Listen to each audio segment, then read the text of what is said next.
네, 시청자 여러분 안녕하십니까? 전주 MBC 시사토론입니다. 대통령 선거가 치러진 지 한 달이 조금 지나고 있는데요. 지역의 일꾼을 뽑는 지방선거가 꼭 1년 앞으로 다가오면서 정치권과 지역 주민들에게 관심사가 되고 있습니다. 전북에서는 지난 2014년 지방선거와 지난해 총선 그리고 이번 대선까지 민심이 그때마다 크게 요동쳤습니다. 시사토론 오늘 1년 앞으로 다가온 지방선거를 전망해보고 남은 1년간의 변수는 무엇인지 또 함께 얘기 나눠보겠습니다. 오늘 함께할 토론자분들 먼저 소개해드리겠습니다. 정호영 더불어민주당 전북도당 대변인 나오셨습니다. 네, 안녕하세요. 정호영입니다. 네, 국민의당에서 최인정 전북도당 대변인 나오셨습니다. 안녕하세요. 최인정입니다. 네, 최낙관 예원예술대 사회복지대학원 교수 나오셨습니다. 예, 안녕하세요. 최낙관입니다. 네, 이상민 전북 시민사회 연대회의 운영위원장 나오셨습니다. 예, 안녕하세요. 네, 오늘 자리 함께해 주셔서 감사합니다. 토론 시작하도록 하겠습니다.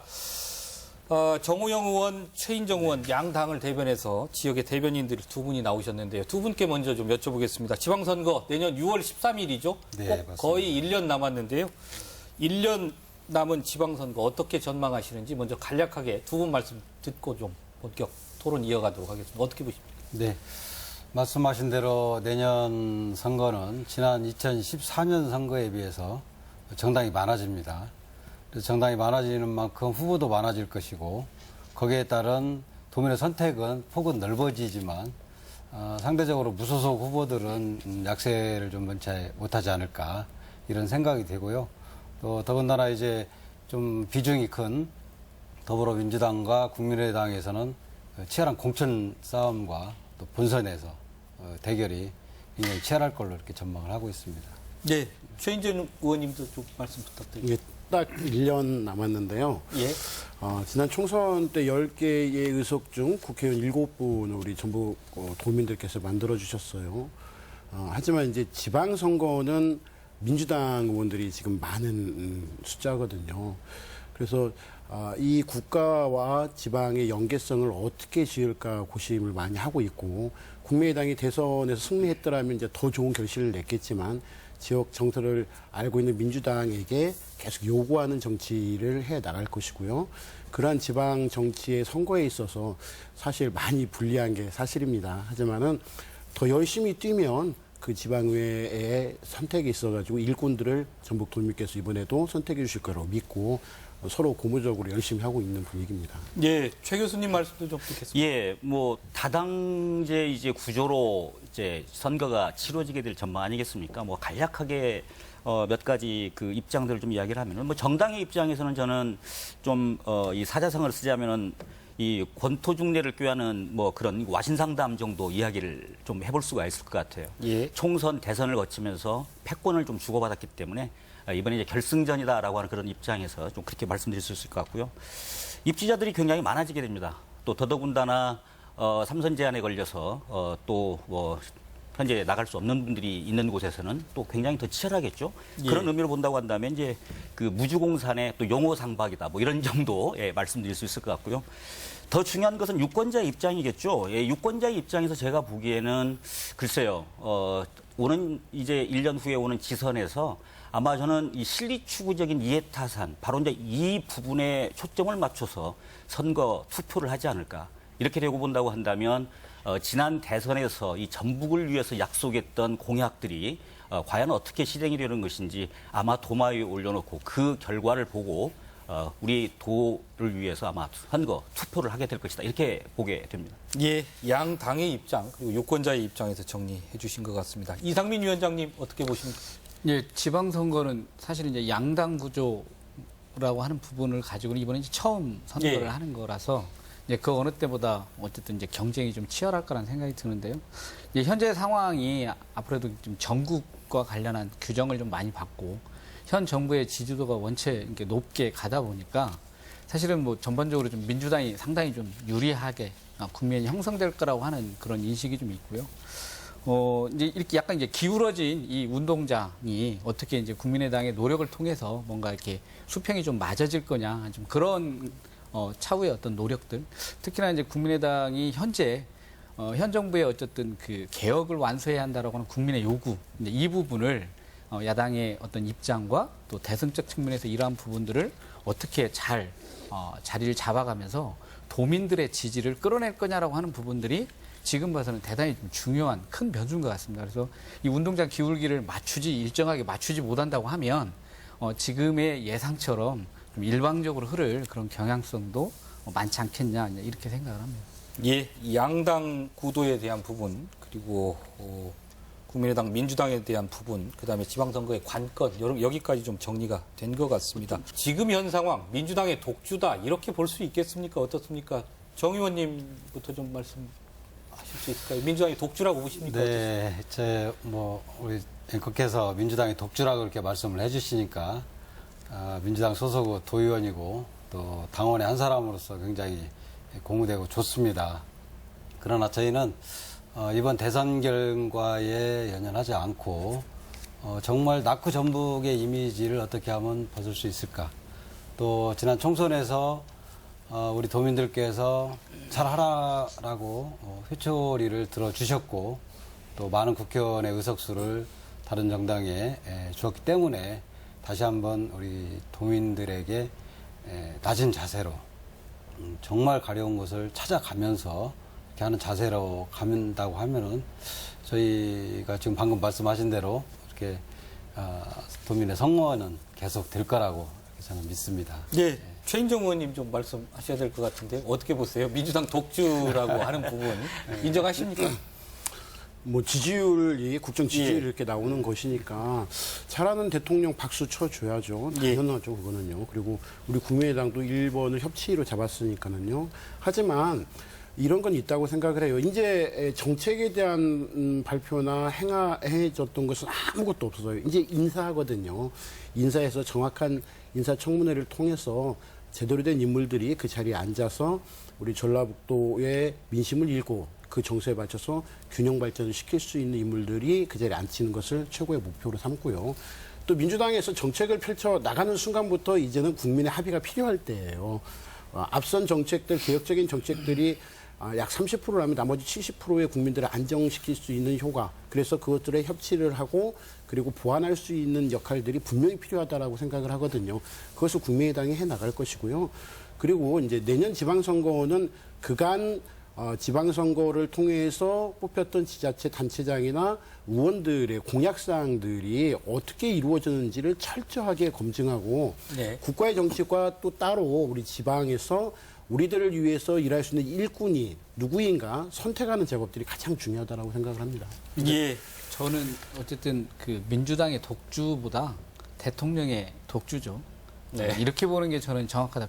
그 과정에 이제 민주당이 어떤 역할을 했느냐라고 하는 부분들이 현재 나와 있는 건 없고요. 또 하나는 어쨌든 지방선거와 어쨌든 그 정당 지지도가 연관성이라고 하는 부분들이 어떻게 될 거냐고 하는 부분에서 도민들의 그동안의 어떤 선택을 보면 총선이나 대선 같은 경우에는 어쨌든 전국적, 전략적 선택이라고 하는 부분들의 비중이 높았다고 한다면 지방선거 같은 경우는 지역의 일꾼을 뽑기 때문에 그런 부분, 그러니까 정당의 지지도가 일정한 영향을 주긴 하겠지만 결국에 도에서 각 정당이 어떤 후보를 얼마만큼 도민의 요구에 부합하는 후보를 공천할 거냐라고 하는 부분들이 보다 결정적 요인이기 때문에요.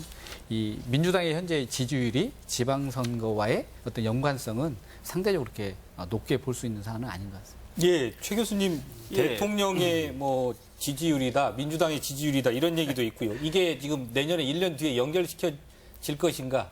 연결시켜질 것이다, 아니다라는 이야기가 있는 최 교수님 어떻게 보십니까? 예, 저는 뭐 개인적으로 이 여세를 좀 몰아갈 거라고는 판단이 됩니다. 예. 판단이 되기는 되는데요. 중요한 것은 그럼에도 불구하고 지나친 낙관은 다시 또 이 부메랑이 돼서 날아올 수 있다고 하는 사실을 좀 잊어서는 안 될 것 같고요. 아까 우리 이상민 또 그 위원님께서 말씀을 하셨지만 이 전략적 선택이라고 하는 그런 이야기를 했었는데요. 저는 사실 전략적 선택이라기보다는 합리적 선택이라고 좀 이야기를 하고 싶어요. 사실 모든 유권자들이 무슨 전략을 가지고 투표하는 건 아니거든요. 다만 자기가 보는 이 각도에서 시각에서 과연 내가 무엇을 취하는 것이 이득인가라고 하는 그런 측면에서 아마 투표를 했을 가능성이 높다고 보고 그래서 저는 합리적 선택이다. 좀 이렇게 좀 보고 싶은데요. 그 근거가 바로 이 정치적인 독점을 누렸던 그동안 이제 총선의 결과를 놓고 보면 뭐 해준 게 없지 않느냐. 결국 그런 정당에는 미래가 없다라고 하는 우리 사실 도민들의 사실 시각은 분명했었던 것 같습니다. 민주당 같은 경우에 그래서 방금 이야기를 했지만 회초리를 들었다고 이야기를 했는데 저는 지난 총선만을 놓고 본다고 한다면 회초리가 아니라 아마 몽둥이를 들었다라고 이렇게 생각을 해도 과언이 아니다 이렇게 생각이 되죠. 결국 당이 원하는 입지자를 선택하는 게임도 굉장히 중요하지만 도민과 이 유권자가 원하는 눈높이의 입지자들을 갖다 선택하는 게임도 저는 무엇보다 중요하다. 이게 잘못됐었을 경우에 정말로 회초리가 아닌 다시 한번 또 몽둥이가 될 가능성도 있다. 저는 이렇게 보고 있습니다. 예. 최 의원님께 좀 여쭤봐야 될 것 같습니다. 국민의당 지지율이 지금 매우 낮습니다.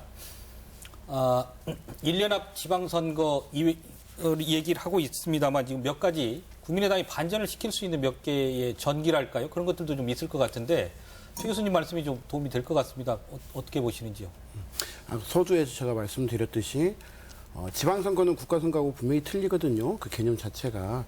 그래서 도민들께서 선택을 하실 때는 반드시 기억을 하셔야 될 부분들이 지난 선거 때 무엇을 이 출마자들이 공약을 걸었나, 그리고 그 당선자들이 얼만큼 이행을 했는가를 면밀히 확인을 하게 되면 그간의 지방정부에서의 우리 민주당, 국민의당의 지자체 단체장과 또 의회 의원들이 얼만큼 일했는가의 성적표가 나올 거라고 생각을 해요. 우리가 모두 일꾼이라고 얘기하고 있습니다. 또 심하게는 때로는 뭐 머슴이라고도 얘기를 하고 있어요. 결국 주인은 머슴을 부려야 되는 것이고요. 그 머슴이 얼만큼 일하느냐에 성적을 내는 것은 또 주인이 꼭 해야 될 일이라고 생각을 합니다. 그래서 이 대의 민주주의, 의회 민주주의를 통해서 우리 의원들이나 혹은 지자체 단체 등을 통해서 정치적인 꿈들이나 지역 발전을 실현을 시킬 수 있는 그 맛을 알아야 된다라고 저는 생각을 하거든요. 근데 이제 이 국민의당에서 이제 내년에 가장 이게 불리할지 유리할지에 대해서 정말 심각하게 생각을 하는 것이 한 가지 있어요. 개헌에 대한 부분이거든요. 예. 예. 그 개헌에 대한 부분에서 우리 지역의 균형 발전이나 소외된 사회적 배려층 그리고 전북 발전을 위한 공약들과 이 개헌의 의미가 어떻게 불을 붙느냐에 따라 가지고 또 영향도 굉장히 커진다라고 생각해서 그것을 미리 좀 대비하고 준비하고 있는 과정입니다. 예. 저희 지금 그 국민의당하고 민주당 지나치게 양당 중심으로 얘기를 하고 있는데요.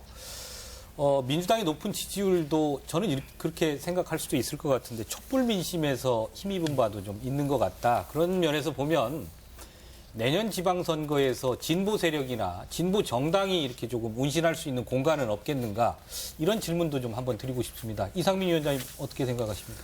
예, 우리 이제 의원님께서 말씀하신 부분 좀 더 말씀을 좀 드리고 예. 얘기를 하면 어찌됐든 지금 정당 지지도에서 예를 들면 이제 국민의당을 지지하고 있는 분 중에 어떤 국정과 관련한 지지도가 50% 이상이 지금 지지를 하고 있다든지, 예, 어쨌든 이게 어쨌든 민심이라고 생각을 합니다. 이제 그런 면에서 어쨌든 현 정부의 개혁이 완수될 수 있도록 좀 더 협력적이고 뭔가 이러한 것들이 필요하다라고 하는 국민적 요구는 분명히 있다는데 이 부분에 국민의당이 잘 응답하고 있느냐라고 하는 부분에 대한 평가는 좀 필요할 것 같고요. 저는 이제 현재 이번 대선에서도 어쨌든 다당제 구도에서 처음 치러졌지 않습니까? 전북도도 마찬가지 이제 선거가 많이 그렇게 될 텐데요. 이제 그렇게 다당제의 열린 구조가 될수록 어떤 진보 정당이랄지 소수 세력들이 뭔가 정치에 진입할 수 있는 장벽들이 좀 낮아질 거고요.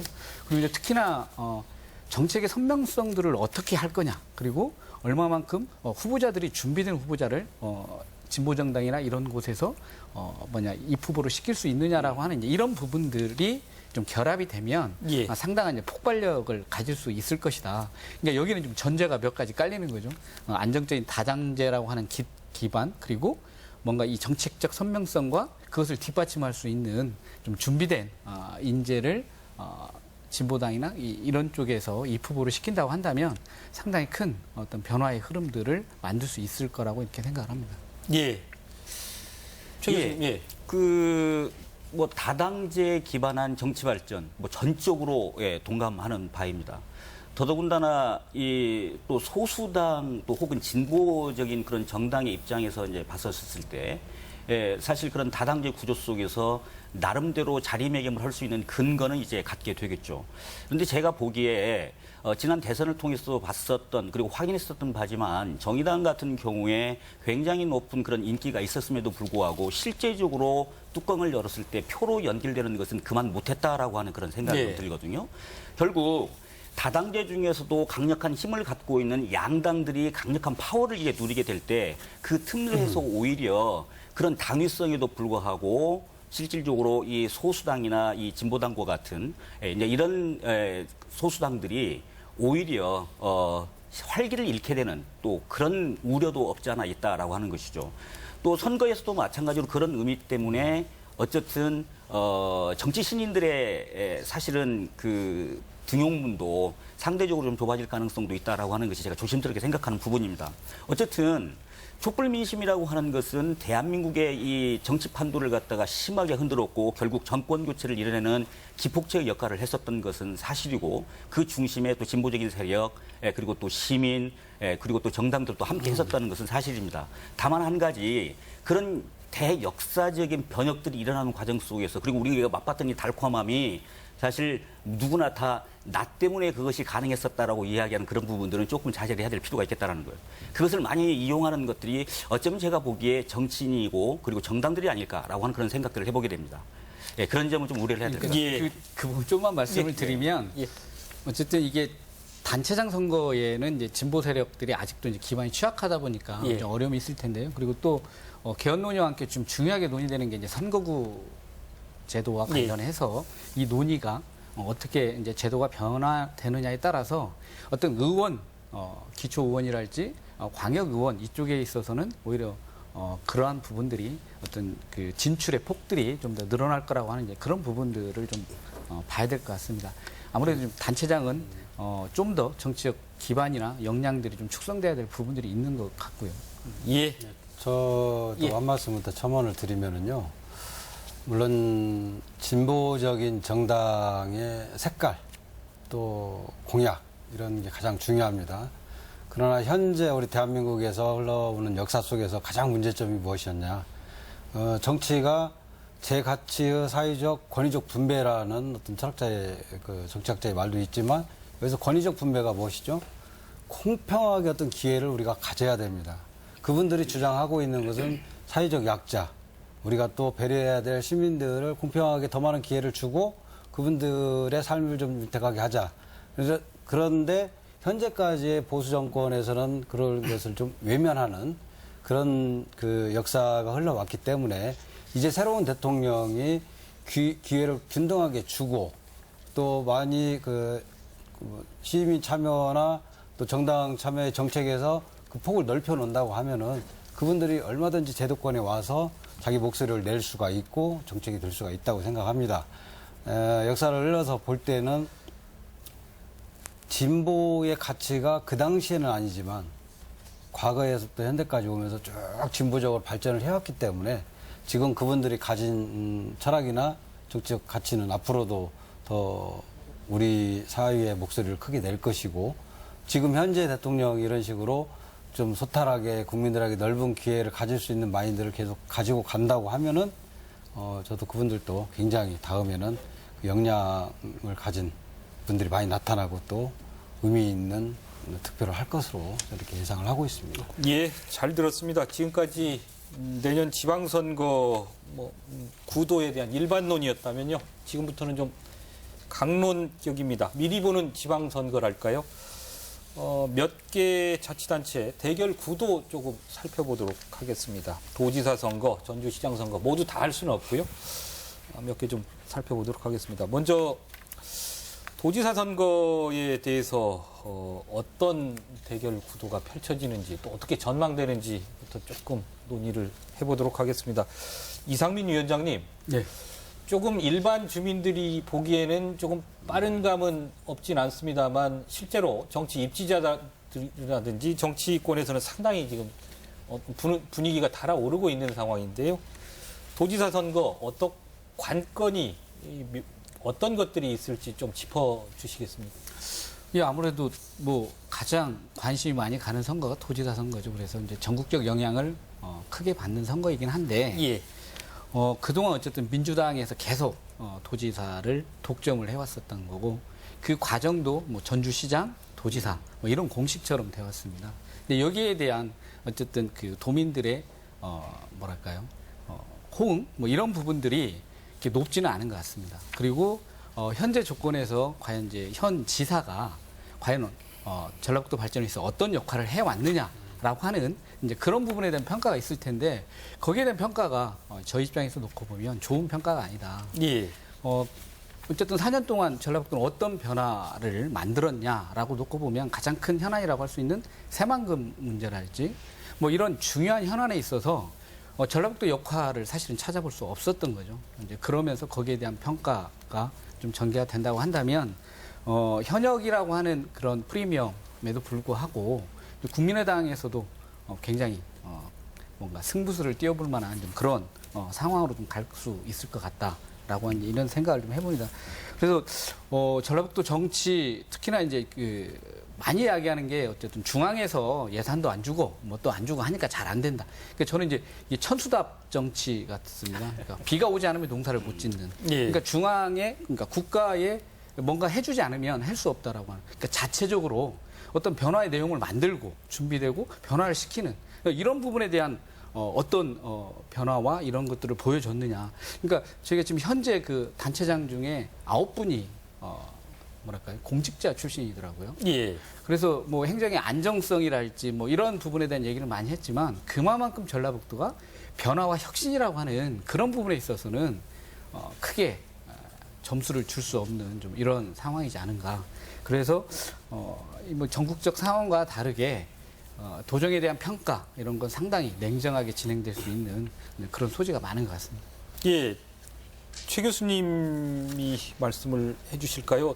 지금 송하진 지사는 사실상 재선을 뭐 기자간담회라든지 이런 걸 통해서 밝힌 상황인데요. 재선 도전 의지를 어떻게 보시는지 어떤 그 재선을 하기 위해서 또는 새로운 도지사가 도전하기 위해서 어떤 부분에 이 관건인지 이런 부분 좀 이야기를 몇 개 짚어주셨으면 합니다. 예, 뭐 일단 뭐 이성민 위원장이 짚어줬었던 이야기 중에 하나, 예.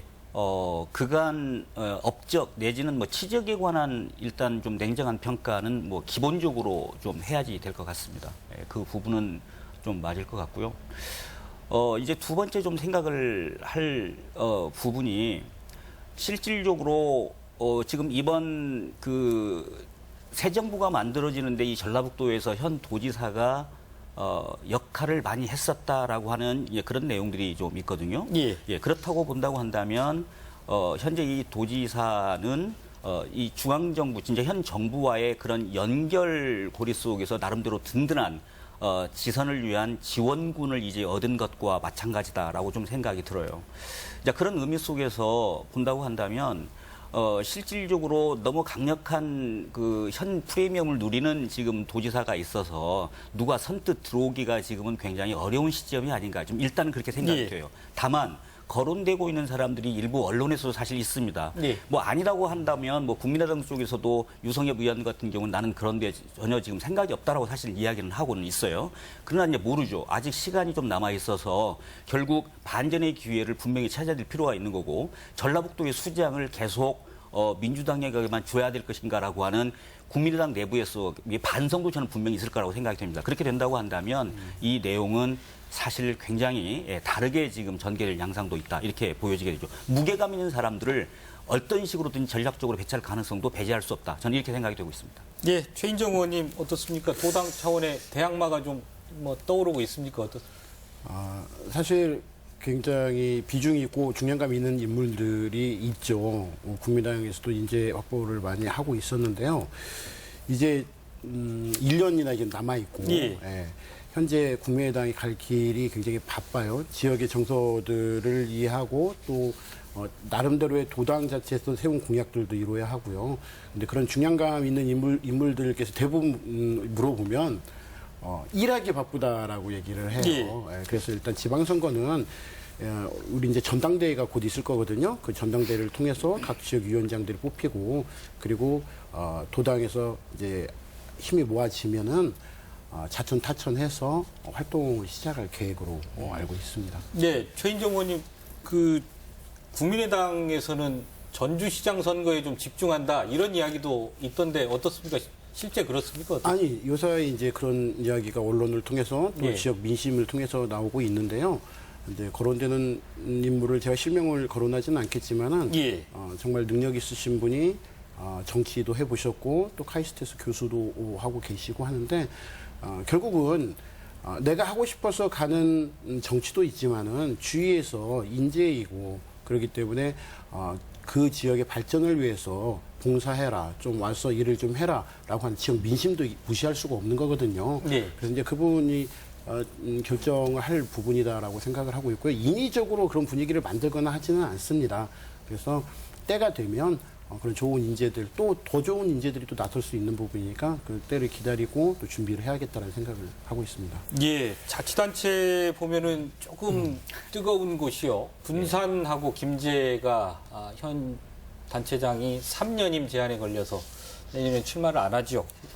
그런 점에서 보면 현역 프리미엄이 없어지는 곳이기 때문에 상당히 뜨거워질 공산이 높은 곳이다. 군산과 김제. 그 부분 정우영 의원님 지역구이시기도 한데 어떻습니까, 네. 분위기? 예, 김제는 이미 벌써부터 예. 뜨거운 게 아니고 완전히 달아올랐다고 저는 이렇게 피부로 좀 느끼고 있고요. 예. 그것을 반증하는 것은 저희가 이제 행사장들을 좀 많이 다니다 보면 예년 선거에는 예비 후보에 등록하지 않으면 명함 주는 게 굉장히 제한적이었습니다. 근데 이번 선거부터는 명함 주는 게 굉장히 풀어졌고 대면 접촉해서 명함 마음대로 줄 수 있게 이렇게 풀어졌기 때문에 행사장에 가시면 어르신들이 보통 7장에서 한 10장 정도의 명함을 쭉 펴놓고 벌써부터 이렇게 공부하시는 예. 그런 걸 볼 때 굉장히 지금 뜨거워졌고요. 더군다나 지난해부터 우리 김제는 이제 보궐선거가 있지 않겠느냐 그런 좀 예측이 있었기 때문에 더 빨리 다른 지역보다는 좀 과열화가 됐다고 저는 그렇게 생각을 하고 있습니다. 예. 뭐 김제도 마찬가지 지금 또 군산 아까 이렇게 언급을 하셨잖아요. 네. 이제 뭐 아마 그쪽은 당연히 뜨거워질 수밖에 없고 제가 모두에 말씀드렸던 그래서 이제 무주공산이라고 받은 입지자들을 생각을 할 것이고 나도 당연히 뭐 당선될 가능성이 있다라고 또 이야기가 될 것이고 또 많은 입지자들이 있으면 있은 만큼 가능성 더 커질 거라는 아마 그런 판단을 할 거예요. 그런 측면도 하나 있고요. 그다음에 이제 그 무소속으로 지금 되어 있는 또 자치단체장이 있습니다. 예. 뭐 예컨대 임실 같은 경우에도 그렇고요. 그렇죠. 예, 이런 경우에도 제가 보기에 상당히 많은 입지자들이 아마 출사표를 던지지 않을까 또 이런 생각들을 좀 해보게 됩니다. 예. 뭐 익산도 좀 말씀을 좀 드려야 예. 될 것 같은데요. 익산은 예. 어쨌든 국회의원 가불로 해서 민주당, 국민의당 이렇게 있고요.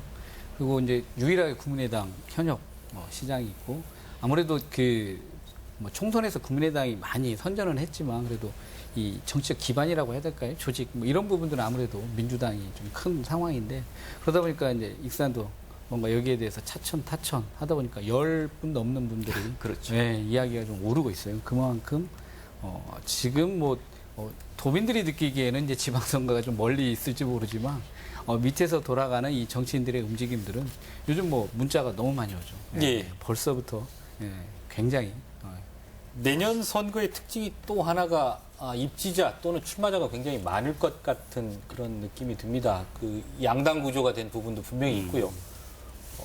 촛불 집회 이후에 민심의 그 향배가 주목되는 부분도 분명히 있습니다. 지방선거에 입지자 또는 출마자가 많아지는 부분, 이 부분 어떻게 생각하십니까? 바람직한 것인가요? 선택의 폭이 넓어지는 것인가요? 아니면 난립의 문제라고 보시는지 그 부분 한 말씀씩 좀 저는 부탁드립니다. 저는 굉장히 바람직한 현상이라고 생각을 합니다. 예. 지방자치제가 시행된 지 이제 20여 년이 지났기 때문에 과거에는 중앙정치 중심의 그 명망가들이 위에서 공천을 통해서 낙하산식으로 이렇게 내려왔다고 이렇게 생각을 하고요. 거기에 대한 부작용이 굉장히 컸죠. 그러나 이제 시간을 거치면서 지역에서 활동가 중심 또 어떤 현안에 대해서 정확히 알고 또 지역민들과 함께 그 문제를 풀어내고 한 분들이 이제는 나도 열심히 하면은 될 수 있고 또 과거의 선배들이 이렇게 되어왔던 경험이 있기 때문에 예. 이제 많은 그런 분들이 준비를 하게 되면 시민들은 여기에 대해서 정말 기분 좋은 비명을 지르지 않을까. 그래서 선택의 폭이 넓고 그런 분들이 많이 나오면은 충분히 우리 지방자치의 발전을 앞당길 수 있는 그런 좋은 저는 순기능이 있다고 저는 근데 생각합니다. 우리 이제 정호영 의원님께서 말씀을 주셨는데 사실은 선거가 임박해서 이렇게 활동하시는 분은 많은데 그 선거 끝나고 이제 뭐 낙선을 했든 예. 이 준비 과정에 사실은 시민들과 소통하고 이런 분들 정말 찾기가 어려운 것 같아요. 그리고 예. 총선, 뭐 지방자치 선거 이 선거마다 이게 뭔가 이렇게 항상 뭐 이렇게 나오시는데 이런 분들은 이제 그런 분들이 어떤 내용을 좀 준비하고, 그러니까 시민을 설득하거나 뭔가 이룰 수 있는 것들이 준비가 돼야 되는데 사실 이제 그런 부분에서 놓고 보면 준비가 많이 안 되어 있다. 그리고 일단 이름이라도 올려놔야 뭔가 이게 언론이라도 이런데 좀 이름이라도 좀 거론이 돼야 이후에 어떤 행보랄지 이런 거에 도움이 된다. 이제 이런 분들도 좀 계시는 것 같아요. 그래서 이제 그런 부분들이 유권자들의 선택을 못 받는 건 뭐 지난 선거에서 이제 계속 봐왔기 때문에 좀 그런 부분들은 좀 더 조정이 될 필요는 있는 것 같습니다. 근데 그 출마자들이 많아진다라는 것은 결국은 지역을 고민하는 사람들 그리고 그들을 이끄는 리더들이 많아진다라는 뜻이거든요. 그러니까 이 정확히 자신의 명예를 위해서이냐 지역의 어떤가 봉사나 공헌을 하기 위해서 있느냐 이런 차이점들이 있어서 색깔이 좀 달리지겠지만은 그래도 많은 후보자들이 지역의 정서를 이해하려고 하고 어떻게 나가야 되는지 고민을 많이 하는 흔적들이 보이거든요. 그리고 그런 부분들이 이제 양당으로 국민의당 후보도 많아지고 여기서 자체 경선을 또 올라가고 또 민주당도 역시 자체 경선을 통해서 한 명을 선택하고 이런 구도 자체에서의 후보자들은 많아졌고 상대적으로 무소속의 후보자들은 점점 이제 줄어드는 관계인데요. 가장 중요한 건 앞으로 우리가 지방분권을 맞이할 시대에 바로 전초전이거든요. 그렇다면 지자체의 역할이 무엇인지 분명히 알고 지역의 정서와 걸맞는 청사진을 제시하는 사람에게 집중을 해줘야 된다라고 생각을 해요. 지방분권이 되면 국가도 중요하지만 시, 군의 지역은 전라북도가 하는 일이 무엇인가를 정확히 이해하고 있는 사람들, 그리고 도는 국가가 하는 일이 무엇인가를 정확히 이해하고 있는 사람들, 이런 사람들이 그 지역에 어떻게 발전해 나가고 균형 발전에서 어떠한 청사진을 제시하는지를 확인을 하는 절차가 필요하다고 생각을 합니다. 예. 특히 내년 지방선거에 전라북도 의회 의원이 38명이죠. 전라북도 의회에서 상당히 많은 수가 또 출마할 걸로 이렇게 알려져 있습니다. 그 부분도 어떻게 보셔야 될지 바람직한 의정 활동이다라고 보는 부분도 있고요. 또 의정 활동이 소홀해지지 않는가 이런 비판의 목소리도 있습니다. 그 부분 어떻게 보시는지. 저는 이렇게 생각합니다. 지금 현재 제 활동을 돌이켜 볼 때 도의원으로서 역할을 하지 못하면 이제 지역 주민들에게 선택받기 힘듭니다. 자기가 주어진 일을 먼저 열심히 해야 되고요. 아까 우리 이상민 위원장님이 말씀하셨듯이 우리 지역에서 어떤 현안 문제를 선거 끝나고 고민하는 분들이 많지 않다. 그것은 이제까지 이름이라도 알리기 위해서 그냥 뭐 각종 행사장에 명함만 주고 다니고 이렇게 해서 이름이 올라간다고 해서 일을 잘하는 거냐, 그건 아니지 않습니까? 그래서 지금 우리 유권자들은 아마 일을 하고 어떻게 성과를 내고 하는 것을 볼 거라고 생각하고요. 그래서 더 많은 의정활동에 신경을 쓰게 되고 시간을 쪼개서 또 지역을 다니면서 표밭을 일구는 뭐 그런 저기가 되기 때문에 저는 의정활동에 공백은 생기지 않는다고 그렇게 생각을 합니다. 네. 저 같은 경우는 뭐 우리 존경하는 정호영 의원님께서 말씀하신 대로 고민을 많이 하시는 분이 결국은 답을 찾아내거든요.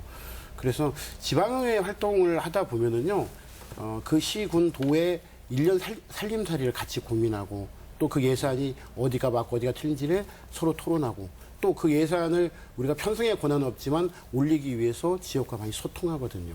또한 입법 활동도 지역에 있는 시도민들께서 정말 괴로워하고 아파하는 것들을 입법을 시켜서 예산을 배정하는 능력을 가지고 있고요. 그러니까 소통과 그다음에 경영에 대해서 동시에 고민했던 분들이기 때문에 지자체 단체장으로서 출마를 하고 그런 청사진들을 만들어 나가는 것들은 대단히 의정활동과 또 정치 발전을 위해서 대단히 좀 괜찮은 것 아닌가라고 생각을 합니다.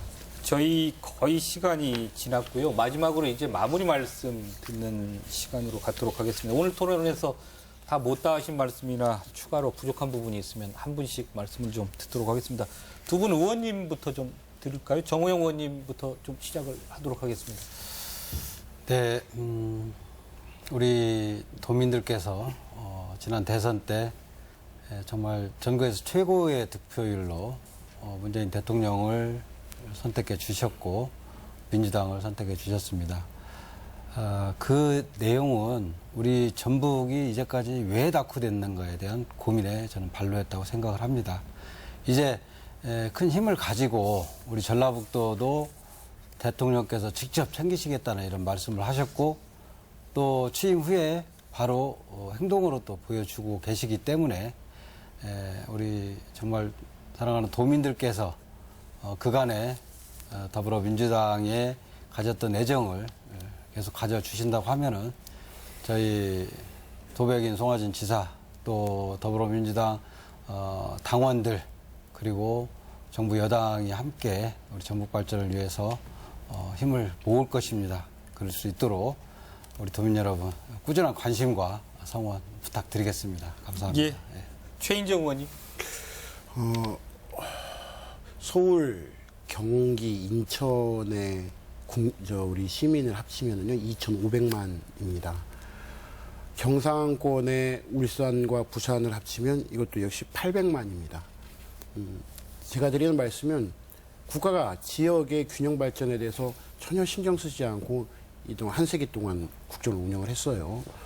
그래서 우리 전라북도는 아직도 목마르고 배고프고 힘이 듭니다. 이번 정권은 우리 전라북도가 그동안 원했던 것들을 채워줄 수 있고 또 우리 전라북도에 있는 국회의원들은 그런 연계 교량의 역할을 하고 또 전라북도 발전에서 각 지자체 단체장들이 출마할 때는 국민들께서 훌륭한 일꾼들이 누가 있을까 그리고 그간 일은 얼마나 했을까 성과 분석을 해주시고 그래서 정말 내년 지방선거 때에 지역에서 일할 수 있는 일꾼이 누군지 고민하고 새로운 일꾼들이 뽑히게 된다면 아마 이것은 지역 발전과 또 국가의 균형 발전에 이바지할 것이라고 생각하고요. 더 나은 전라북도 분명히 기대해 볼 수 있다고 생각합니다. 네, 이상민 위원장님부터 마무리 말씀 좀 드릴게요. 예, 어쨌든 이 촛불 민심이 내년 지방선거에서는 지역 정치의 적폐를 어떻게 해소할 거냐라고 하는 걸로 옮겨질 거라고 생각을 합니다. 가장 큰 지역 정치의 적폐라고 하면 지금 두 분 의원님들이 계시지만 제가 볼 때는 너무 정치인들의 자질, 능력이 부족하다 이렇게 생각을 합니다. 이제 그런 면에서 이번 지방선거에서는 정말 역량 있는 새로운 분들이 많이 올라와야 한다 이런 생각을 하고요. 그리고 이 공천이라고 하는 부분들이 아마 선거의 승패를 가르는 요인이 될 거다. 얼마만큼 도민의 눈높이에 맞는 공천을 할 거냐. 그래서 선거 때마다 반복되고 있는 뭐 줄 세우기 뭐 이 부분이 저는 뭐 없을 거라 이렇게 생각하지 않습니다. 이제 이런 부분이랄지 그리고 어떤 후보자의 역량이나 능력보다는 야합하는 어떤 조직을 가지고 뭔가 이 당내 경선이랄지 이런 부분들을 하려고 하는 그런 흐름들에 대해서 아마 도민들은 크게 좀 경종을 울려줘야 될 것 같고요. 그리고 마지막으로 아직도 지방자치 정치인에 대한 불신이 높습니다. 저희 익산만 하더라도 부정부패와 관련된 부분들이 뭐 끊이지 않고 나오고 있습니다. 그래서 이런 부분들이 내년 지방선거를 통해서 그러한 분들을 어떻게 잘 걸러내고 정말 도민의 눈높이에 맞는 그런 공천을 할 거냐. 그런 부분에 있어서의 정당 민주주의라고 하는 부분들을 좀 질롭게 좀 실현해서 전라북도의 어떤 정치가 한 단계 좀 성장하는 그런 지방선거를 기대합니다. 예, 최낙관 교수님. 예, 뭐 저희들 내년 지방선거에 또 좀 의미를 두자면 저희 2006년에 12년 전에 지금 민주당하고 열린우리당 지금 대결 이후에 또 민주당과 이 국민의당이라고 하는 이 숙명적인 또 이 패권 쟁탈전이 지금 벌어지는 그런 시기입니다. 대선과 달리 그런데 대선에서는 이제 1인 1표제를 선택을 또 하는 것이지만 이제 지방선거는 1인 이제 다표제 아니겠습니까?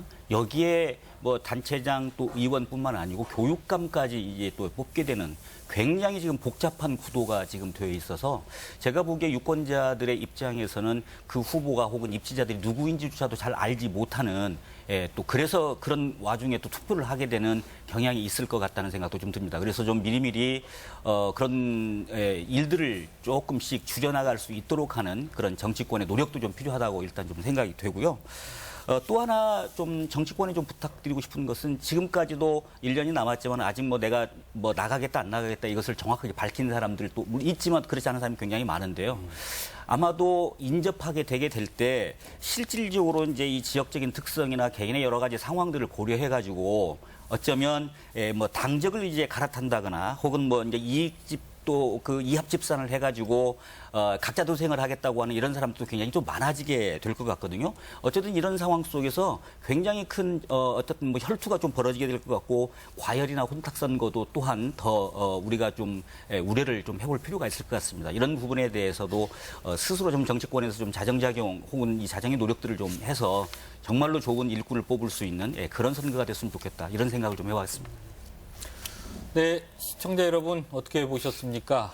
시사토론 오늘은 총선과 대선 등 최근 선거 때마다 크게 변화해온 전북의 민심을 진단하고 지방선거를 1년 남겨둔 전북 정치권의 과제도 살펴봤습니다.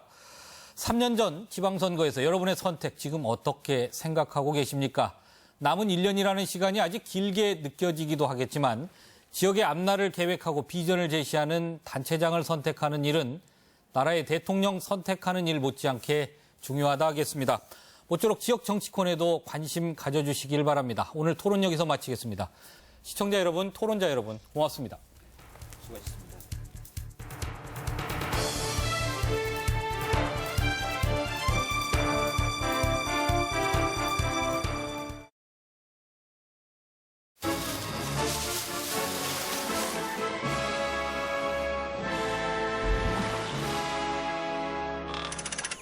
Hey, what's that? I've never seen anything like it. Has there ever been an SUV like this? This is gonna change everything.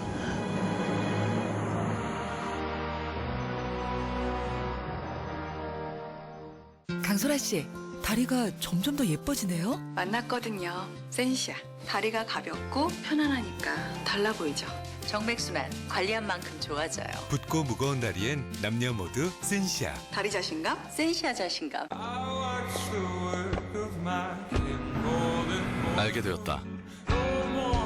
늘 달리던 이 길이